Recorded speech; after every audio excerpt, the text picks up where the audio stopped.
When your mind starts racing at 2 a.m. on a regular basis, it probably means that you have a struggle with the future. It may look like potentially losing your job or getting that diagnosis that you've been dreading, or your kids walking away from God, or your world just falling apart. Your imagination becomes a theater, like a horror movie of your own worst-case scenarios, and you are both the audience and the hostage to that horror movie. You want to trust God, but your body still feels tight, your thoughts still spiral, and biblical commands like do not fear feel a lot more like guilt than they feel like comfort. In this video, I'd like to talk about why our minds so easily fall into what some call future tripping. I'd also like to talk about what Jesus actually means when he tells us not to worry, as well as how the cross gives us solid ground for hope when tomorrow feels fragile and unknown to us. Hi, I'm Scott Sauls. Welcome to That's a Great Question, a podcast for thoughtful adults who seek gospel-centered answers to life's deeper questions. Our question today is, how do I stop imagining the worst about the future? Jesus' most famous teaching on worry comes from Matthew chapter 6, where he says, "Do not worry about your life, what you will eat or drink, or about your body and what you'll wear." Then he asks this, "Is not life more than food, and the body more than clothes?" Right away, Jesus names what we often do when we get into future tripping. We tend to reduce life, even with God, down to survival and scenarios. We live from what many people call a scarcity mindset as opposed to an abundance mindset. We future trip about any number of things in our lives. Many of those things are significant things that God values, like our family, like our health, like our finances. But Jesus says that these things are not meant to be the center of our reality. They matter, they're important, but they're not ultimate. Is not life more than food, and the body more than clothes? In other words, there's more going on than meets the eye. There's more going on than just the thing that you and I are fixated on in any given moment or any given season. But then Jesus turns our attention to creation itself. He says, look at the birds of the air. They don't plant or harvest or stockpile, and yet our Father in heaven feeds them. He tells us to see how the flowers of the field grow. They don't work, they don't get stressed out, and yet they're dressed more beautifully than Solomon in all of his splendor, the wealthiest king in Israel's history. Jesus isn't belittling us for feeling anxious or afraid, but he is inviting us to reframe our fears in light of the Father's care. Birds and flowers are not made in God's image like we are. Birds and flowers were not purchased by the blood of Christ like we have been. Birds and flowers do not call God Father like we do, and yet God sees them and he feeds them and he clothes them. And then Jesus asks a painfully simple question of us. Are you not much more valuable than they? Part of why we imagine the worst about the future is that we don't feel as valuable as God says we are valuable. If we did, guilt and shame would not be a thing, worry wouldn't be a thing, therapists everywhere would go out of business. It's true, isn't it? We believe that God is going to take care of people in general, but we struggle to believe that he's going to take care of us in particular. Jesus presses into this wound. Worry, he says, is not just about circumstances. It's about whether we trust that we're actually loved by the God who is both sovereign over all people, places, and things, and infinitely and unchangeably good all the time. I think here of Viktor Frankl, the Jewish psychiatrist who survived the Nazi concentration camps and later wrote the book, Man's Search for Meaning. Frankl describes being on a brutal forced march through snow and freezing wind, starving, exhausted, and humiliated. The men around him were collapsing into despair. He was tempted to do the same thing. But in that moment, he did something surprising. He even surprised himself by forcing his own mind to step back and to look at what was happening from a different vantage point. He later wrote about how he suddenly pictured himself after the war standing in a warm lecture hall speaking to students about the psychology of the concentration camp. He imagined himself explaining with clarity and compassion what he and others were living through right then and there.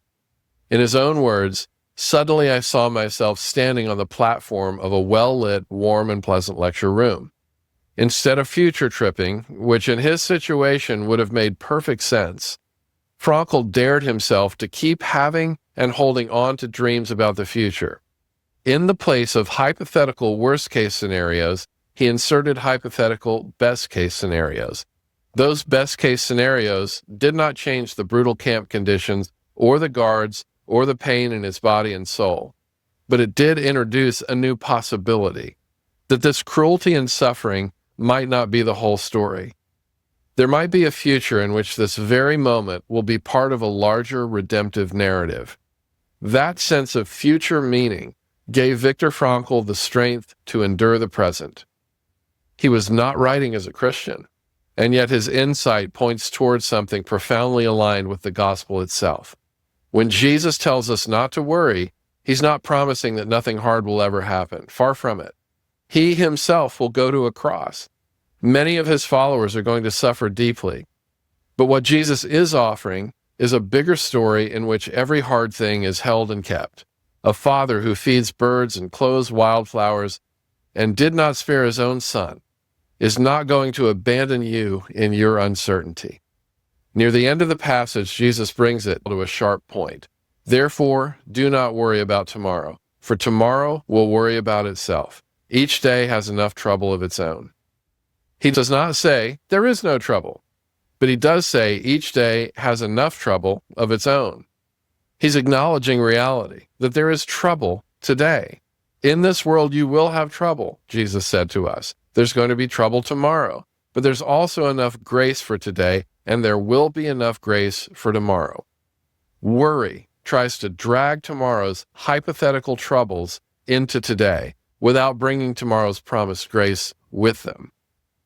Christian author Ann Voskamp puts it this way: the answer to deep anxiety is the deep adoration of God. No amount of anxiety changes the future. Any amount of gratitude changes the present. What a lovely thought.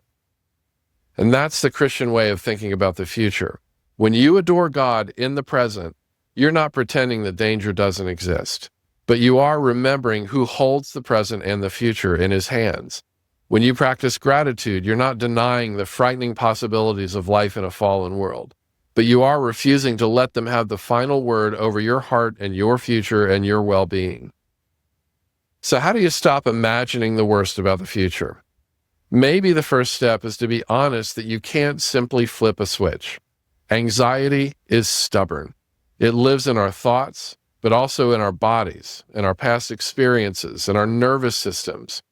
If you live with clinical anxiety or trauma, you may also benefit from therapy, medicine, and other forms of care, as I have. That's not a failure of your faith. It can actually be an expression of your faith because your body matters to God as much as your soul does. At the same time, Jesus gives spiritual practices that are meant to shape how we face tomorrow. His words in Matthew 6 are part of a larger invitation. He calls us to seek first the kingdom of God and his righteousness, and then he says all these things, all the basic needs and concerns of your life, will be given to you as well. To seek first the kingdom is to put God's character and purposes and priorities at the center of our mental and emotional map.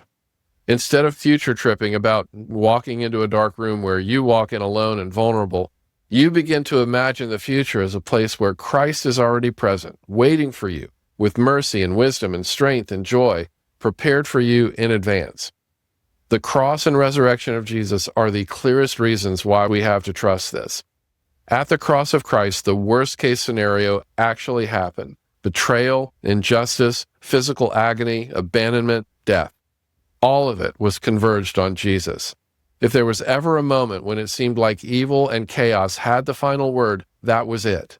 And yet in that very place, through the resurrection of Christ, which came after the cross of Christ, God was working in it all, the greatest good the world has ever known, securing forgiveness, reconciliation, and the promise of renewed creation. If God can take the worst day in history and turn it into the most hopeful day in history, then he can be trusted with every unknown in front of you and in front of me. Your future is not an empty space waiting to be filled by the random chaos of a universe gone wild. Your future is a place where the crucified and risen Christ already reigns. He may not prevent every loss or remove every hardship from your life, but he will never abandon you. And in the end, he will wipe away every tear, right every wrong, and make all things new. So when the gremlins that are living inside your head begin to run toward catastrophic what-ifs, here is a simple way to respond. First, verbalize it all to God without shame. Lord, my heart is imagining the worst again. And then, in the words of Jesus, look at the birds, consider the flowers. Remember your value in the Father's eyes. Remember Frankel on that frozen March and how the possibility of a future redeemed his present. Remember the cross where God has already proven that he can bring life out of death. And then, as Ann Voskamp suggests, practice concrete gratitude in the present moment, not because everything is safe and under control, but because God is good all the time and you have disciplined yourself to notice the small ways and the big ways that he is good. You may still feel afraid in the midst of it all. That's because you're a human being. But as you return again and again to adoration, gratitude, and the story of the death, burial, resurrection, and future return of Christ, the energy of your imagination can slowly shift direction.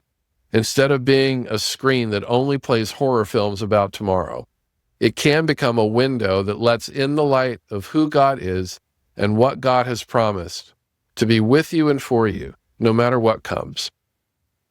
Thanks for joining me here. I'm Scott Sauls, and this has been That's a Great Question. I'll see you next time.